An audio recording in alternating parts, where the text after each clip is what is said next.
다음 건설사는 어디? 더 큰 위기 시작됐다. 와, 이 지표를 보면요 진짜 무서워요. 태형건설이 워크아웃에 들어갔잖아요. 매출액이 적지 않습니다. 매출액이 보면 2조 3,891억 원이에요. 예. 그리고 순수 부동산 PF 잔액이 3조 2천억 원이고요. 부채 비율은 478%고요. 도급순위로 16위에 해당되는 건설 회사입니다. 그런데 그 건설 회사가 서울 성수동 오피스 빌딩에 PF 대출 상환 400억을 실패하는 바람에 워크아웃에 들어갔습니다. 중요한 것은 400억이 중요한 게 아니겠죠. 순수 부동산 PF 잔액 3조 2천억 원이 중요한 거겠죠. 매출액보다도 훨씬 크니까 말입니다. 자기 자본 대비 보증 규모가 굉장히 많다는 거예요. 그래서 건설 시장의 침체와 이게 자금 회전율이 떨어지면서 태형건설은 결국 워크아웃을 신청하고 말았습니다. 문제는요. 문제는 이 태형건설이 워크아웃을 신청을 하면서 과연 다음 건설사는 또 누구냐 하는 이야기가 시장에서 계속 나옵니다. 계속 나옵니다. 그만큼 말입니다. 건설사들의 줄폐업은 어떻게 생각하면 현실화됐다 이런 얘기예요. 실제로 보세요 여러분. 자기 자본 대비 PF 보증 규모가 현실적으로 태형건설이 가장 많습니다. 뭐 PF 금액이 3조 5천억 원이라고 하는데요. 이건 한국신용평가에서 조사한 내용입니다. 373.8%. 그래서 워크아웃에 들어갔습니다. 롯데건설도 말이 많았죠. 2020년만 하더라도 롯데건설이 망할 수도 있다. 이런 얘기가 사실상 많이 나왔습니다. 실제로 지표를 보니까 자기 자본 대비 PF 보증 규모가 5조 8천억 원, 212.7%입니다. 그래서 위험하다 이런 얘기가 계속 나왔었고요. 현재는요. 신세계건설에 대한 이야기가 계속 터지고 있습니다. 신세계건설은요. 부채 비율이 467.9%고요. 현금성 자산은 237억 원이 있는데 PF 우발 채무는요. 6,121억 원을 있다고 합니다. 그러면 현금성 자산보다 PF 우발 채무가 적어도 3배가 된다는 뜻이죠.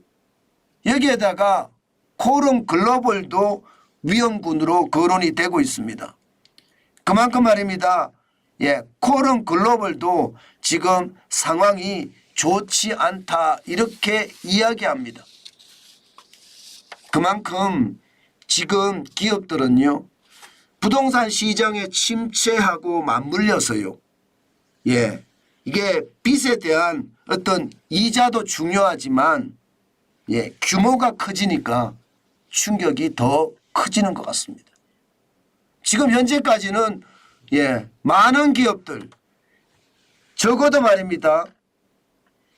시공 능력이 높은 대형 건설사들에 대한 위험만 제가 말씀을 드린 거고요. 그 밑으로 내려가서 중소건설사 내지는 전문건설사로 가면 이거는 뭐 다음 건설사는 어디라고 말하는 자체가 부끄럽습니다. 그 정도로 많습니다. 어마어마합니다. 오죽했으면 제가 건설사 무더기 폐업이라는 그런 말들도 계속해 왔잖아요. 그 정도로 심각합니다. 시장은 완전히 얼어붙었다는 뜻입니다. 여러분 보세요. 돈이 이렇게 잠겨 있으니까 어쩔 수 없는 거예요. 미분양 주택 수 추이를 보면요. 2023년 11월에 57,925가구입니다. 적지 않잖아요. 국토교통부가 이야기하는 미분양 위험수위 62,000가구보다는 낮습니다. 그러나 현장에서 이야기하는 뭐 5만 가구 내지는 52,000가구 좀 많게 가면 55,000가구 이거보다는 훨씬 높습니다. 게다가 경기가 지금 침체 구간이라서요. 건설사들이 돈을 많이 벌지 못해요. 침체에서 미분양까지 넣으니까요. 자금의 회전력이 뚝 떨어져요. 자금이 안 돌아요. 자금이 안 돈다는 것은 기업이 가장 위험선상에 놓여 있다 이런 얘기예요. 게다가 말입니다. 이 미분양 주택수 11월 달에 57,925가구도요. 과소평가됐다는 겁니다. 왜 과소평가가 됐느냐. 미분양에 대한 정확한 데이터를 건설사들이 내놓지 않는다는 거예요. 미분양이 됐으니까 일정 부분은 미분양이란 데이터를 내놓지만 이게 다 내놨다가는요. 회사의 이미지가 무너지고 아파트 브랜드 이미지가 무너지기 때문에 다 내놓을 수가 없다는 거예요. 어떤 건설사 사장님을 이야기를 들어보면 말입니다. 절반이 뭐예요? 20% 30% 수치만 내놓는다는 이야기도 하거든요. 그러면 예상보다가 현장의 미분양 주택 수는 더 크다. 그러면 돈의 회전은 그만큼 덜 된다. 그만큼 돈이 묶여 있으니까요. 이게 57,925가구를 뭐 평균 3억으로만 잡아도요. 돈이 어마어마합니다. 그 돈이 다 묶여 있으니까 지금 건설사들은 최악이죠. 제가 국토교통부 장관이 제대로 일을 못했다. 원희룡 말입니다.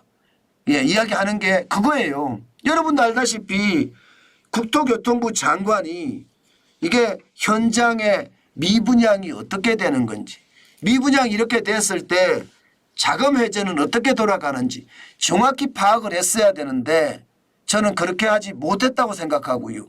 거기에 대한 대책도 정확하게 진단을 못 내린 것 같아요. 왜냐하면 미분양 위험 수위가 6만 2천 가구라고 진단한 것 자체가 그 정도로 말입니다. 예상했던 것보다는 굉장히 높게 잡았잖아요. 그래서 그에 대한 대책도 안 나왔다고 봅니다. 그러니 건설사들이 앞으로도 줄줄이 폐업할 수밖에 없을 거예요. 국토교통부의 경제 인식의 어떤 잘못된 판단과 또 시장의 경기 침체에 대한 어떤 늪이 시장을 더 옥죄할 수밖에 없겠다 그렇게 생각합니다. 그러면 미분양에다가요. 여기에다가 부동산 PF 대출 잔액도 3분기 기준으로 올해 3분기면 9월 말입니다.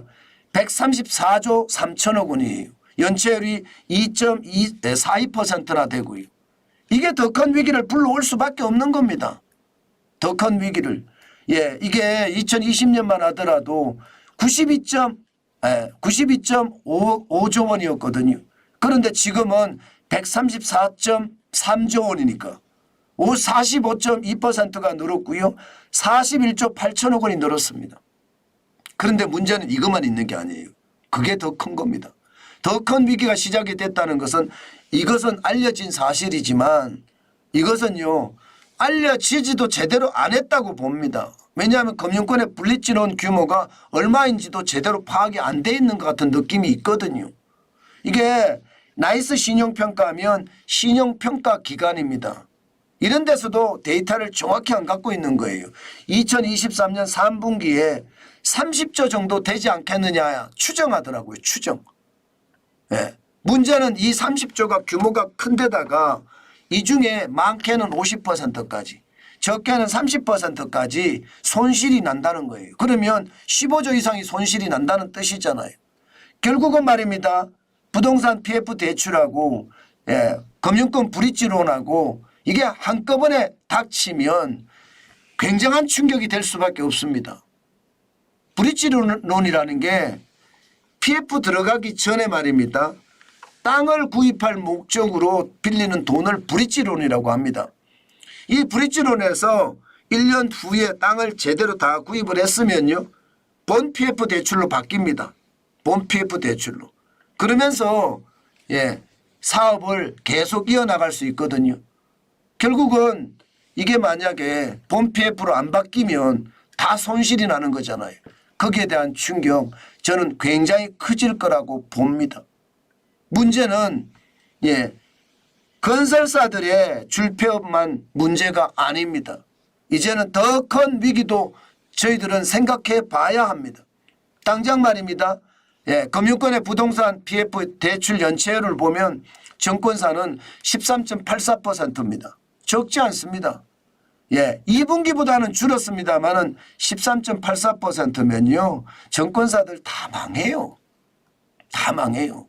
이 PF가 많은 쪽은 말입니다. 그나마 돈을 좀 벌어서 다행이다 이렇게 이야기는 하지만 굉장히 충격적이고요. 이 상호금융도 말입니다. 1.12%에서 4.18%입니다. 상호금융이 농협이나 단위농협 말입니다. 신협이나 뭐 새마을금고 이런 데가 상호금융입니다. 상호금융도 위험하죠.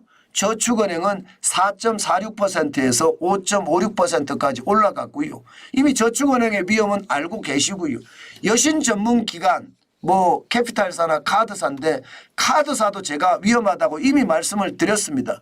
3.89에서 4.44까지 올라갔습니다. 그나마 보험은 버틸 여력은 있다 이렇게 이야기하고 은행은 안전하다고 이야기하면 결국 제2금융권의 위기가 더 커질 수 있는 그런 상황이 될 수도 있다. 저는 이렇게 말씀드릴 수가 있겠죠. 결국은 말입니다. 태형건설은 지금 시작일 뿐이고요. 이것이 말입니다. 건설사들의 무더기 폐업으로 발전이 되고 그 무더기 폐업은 결국 제2금융권의 위기까지도 충분히 몰고 올 수 있겠다. 그 생각 당연히 듭니다. 그만큼 말입니다. 우리 경제 상황이 참 좋지 않다. 이런 뜻이에요. 그러니 올해는 우리 경제가 개혁이 제대로 이루어지지 않은 상태에서 한 해가 끝나가는 거고요. 내년에는 앞서서 말입니다. 태형건설이 워크아웃을 들어가면서 건설사들의 어떤 위기가 제2금융권의 위기로 발전할 가능성을 앞두고 시작하는 겁니다. 그러니 올해도 제대로 안 되고 내년에는 위기가 시작되면서 넘어가니 이게 대한 위기는 오히려 말입니다. 저는 굉장히 큰 상황으로 발전될 수도 있다. 이런 생각을 해봅니다. 여러분, 저는 제2금융권에 거래하시는 여러분들 진짜 조심하시라고 다시 한번 강조해 드립니다. 그만큼 지금 상황이 예사롭지 않습니다.